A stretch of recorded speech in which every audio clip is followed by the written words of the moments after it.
Today's meditation for working through grief, Healing After Loss by Martha W. Hickman for March 7th is accompanied by a quote by Anne Morrow Lindbergh, which rings so true for me.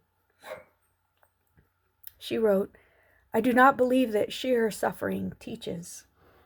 If suffering alone taught, all the world would be wise, since everyone suffers. To suffering must be added mourning, understanding, patience, love, openness, and the willingness to remain vulnerable." How many of us, when we have suffered a severe wound, want to instead close off and be guarded and cold, hard? And she says that suffering alone won't teach us anything. We must add to it this willingness to remain vulnerable, to be able to suffer, and to suffer with others is the literal definition of compassion.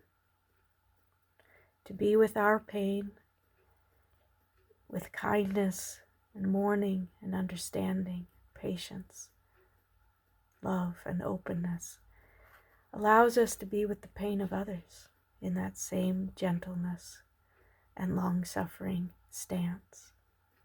It takes courage. Well, Martha Hickman writes, "As I walk this walk of recovery, I will take my time. I will be alert to the road signs. I will watch for other travelers of the way who may need my help as I need theirs." We know this journey well, the struggle to learn from our life experiences. We are understandably wary. The suggestion that hidden in this grief is some redeeming feature, such as that we might learn something, is an offense to us. It is as though we are supposed not to mind so much that our hearts are shattered and broken. But after a time, if we are fortunate, and if we work at it, we begin to see that we are, in fact, stronger, more mature. This is hard work, and often every impulse in our psyche fights against it, because to learn from grief seems like sanctioning what has happened.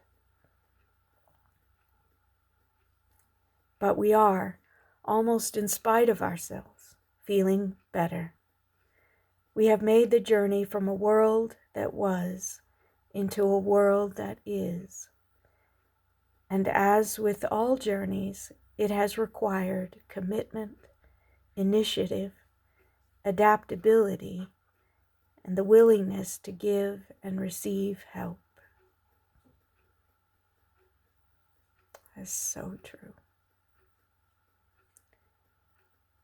To learn from grief doesn't mean you need to sanction what has happened.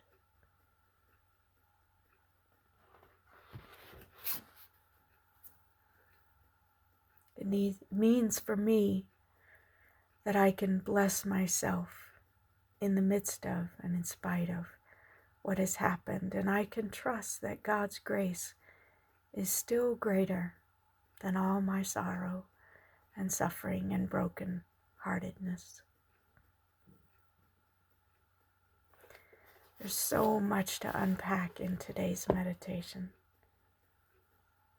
I pray for the grace on this journey to have the commitment, initiative, adaptability, and willingness to give and receive help every step of the way. I pray that I would add to my suffering mourning, understanding, patience, love, openness, and a willingness to remain vulnerable.